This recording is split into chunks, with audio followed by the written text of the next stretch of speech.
Today, we're talking about seasonal depression, something many people experience this time of year without even realizing it. To help us better understand what it is, why it happens, and how to manage it, we're joined by one of our behavioral health providers. I'll let you introduce yourself and tell our listeners a little bit about what you do. My name is Cayce Collins. I am a marriage and family therapist. I work at MedLink Behavioral Health, and I just started working at MedLink Hartwell. So I provide individual therapy, couples therapy, and I also provide family therapy. For listeners who may not be familiar, what is seasonal depression? That's a good question. So seasonal depression is when someone experiences depression symptoms, and I can go over what some of those might be, but it's when they tend to experience symptoms of depression in a seasonal pattern, typically in the fall and winter months. Some people do experience it in the summer and spring months when it's warmer, but we usually see it more in the fall and winter, and it's like a pattern. So you usually see a reoccurring pattern over the course of a couple years or more, where you notice more of these symptoms during a certain season. And why do symptoms tend to show up more during the fall and winter months? Yeah, so there's a few studies and research and theories about why that happens. And from what I've seen, it might be related to the changes in daylight. So, as we go into fall and winter, it gets darker earlier. People are at work and they might be inside, and then by the time they get out of work, it's dark, and that can really mess up with what we call our circadian rhythm. So our body's natural wake and sleep cycles, and circadian rhythms can be really impacted by exposure to light. Um, it kind of calibrates based on your light exposure. So when it starts getting darker earlier, that kind of messes up their circadian rhythm, and that can really impact your sleep, which then if you're not getting good sleep, you might be feeling tired, agitated, maybe even feeling down and depressed.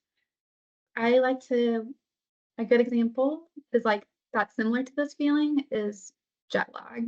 When you're going to another country, your circadian rhythm might be messed up because the daytime is different, and you might have some of those symptoms too. Read that serotonin production can be impacted by sunlight. So if you're not getting exposed to the sun, that might impact your serotonin levels, which might impact your mood. And what are some common signs people might notice in themselves or a loved one? So the two big symptoms that we see with depression are low mood, feeling down, depressed, or hopeless, and then what we call anhedonia, which is the inability or difficulty feeling pleasure or interest in doing day-to-day activities or things that you normally enjoy. And then there's some other symptoms that are associated with depression, like fatigue, feelings of worthlessness, feeling like a failure, difficulty concentrating, sleep changes, appetite changes, feeling like you're moving really slowly, talking really slowly, like kind of like you're moving through mud. And then in more severe cases, some people might even experience thoughts of death or suicidal ideation. How can seasonal depression impact daily life, like work, school, or relationships? So if you're experiencing these symptoms, fatigue, low mood, difficulty with motivation, that can really impact your day-to-day functioning, like your motivation to go to work, to take care of yourself. And you might even feel irritable around people, and that might impact your social relationships. Overall, depression can just make day-to-day things feel like it takes a lot of effort. So it can make life kind of difficult. What are a few simple things people can try at home to help manage these symptoms? So that's the part I'm excited to talk about because there's a lot of things that we can do to help with these things. There's been research on using light exposure. So you can use natural light, like going outside, especially in the morning or midday, to recalibrate your circadian rhythm so that you're sleeping better throughout the night. And then you can also, if you aren't able to get outside during the day, you can also buy light boxes that you can have at your desk or when you're getting ready in the morning. You might need to do some research or talk to your doctor about what kind of light boxes would be good or if that would be good for you personally. But that's something that's been shown to be effective. And there's other lifestyle changes you can do, really working on improving your sleep hygiene, making sure you're going to bed and waking up at a regular time. That can regulate your sleep, having calming bedtime routines, avoiding, alcohol, caffeine 4 to 6 hours before you go to bed. Those are all good basic hygiene tips, and there's a lot more sleep hygiene tips out there that you can read about online. And then making sure you're getting good exercise in. Exercise has been shown to help reduce depression, not just seasonal depression, but in general.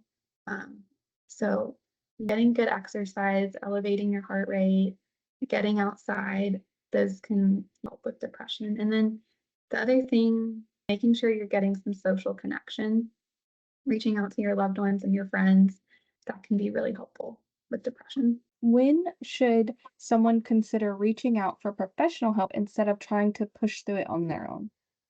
So it's always okay to reach out for professional help. You don't necessarily have to be in a crisis to reach out to get help.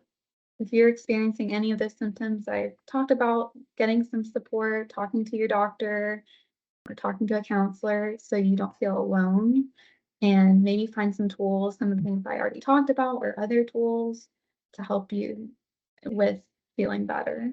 Some, like you said, when should someone seek professional help?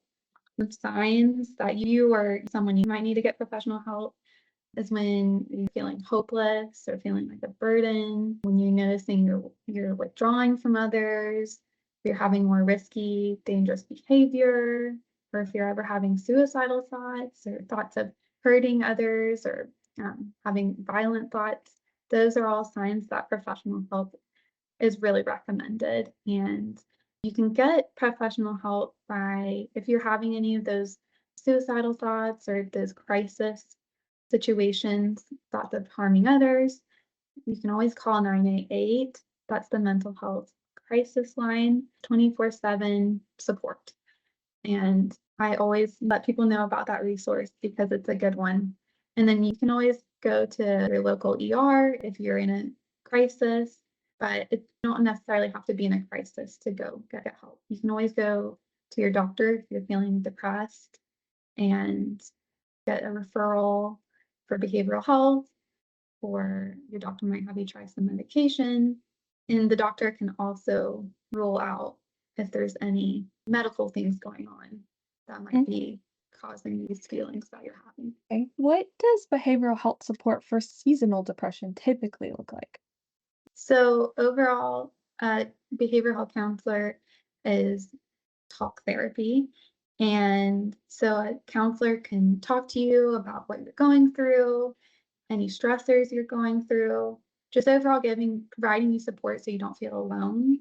And then they also might help you with finding coping skills uh, to help with the stressors that you're having or finding healthy ways of dealing with the weather changes, or they might help you find different ways of thinking about the weather changes, finding more ways of thinking helpful, finding thought patterns that aren't helpful and challenging those thought patterns. So that's the basics. Every therapist is different in how they would treat, but I think those are like the main things that you might find in therapy. And what would you say to someone who feels hesitant or nervous about starting therapy? What I would mainly say is that feeling nervous is normal. You're opening up to someone new, and sometimes therapy can be a vulnerable process. So, yeah, it's normal. And sometimes it takes time to build a therapeutic rapport and relationship with your therapist. So, give it time and give yourself grace. It's okay to feel nervous. And you can always if you try a therapist for a little bit and think it's not the best fit for you, you can always try a different one. But I would say, like, try one out for a few sessions to give it time to build trust. Hey, and what's one message or takeaway you hope listeners remember after today's episode? So my main, I guess, hope is so you know a little bit more about what seasonal depression is, and then the good news is there's a lot of things that we can try, like the lifestyle changes, getting good sleep hygiene, and the light therapy, talking to your doctor, talking to a counselor. But also remember that seasons change, that the winter darkness and coldness is temporary, and you can find ways to help navigate through it. You don't have to do it alone. There's your medical providers and therapists out there that help support you through it. Thank you for tuning in to the MedLink Health Connections Podcast. We hope you found today's episode informative and inspiring. If you enjoyed the show, please subscribe, rate, and leave a review on your favorite podcast platform. Remember, the information shared in this podcast is for educational purposes only and should not replace professional medical advice. Always consult with your healthcare provider for any medical concerns. Stay connected with us on social media and visit our website at medlinkga.org for more resources and updates. Until next time, stay healthy and take care.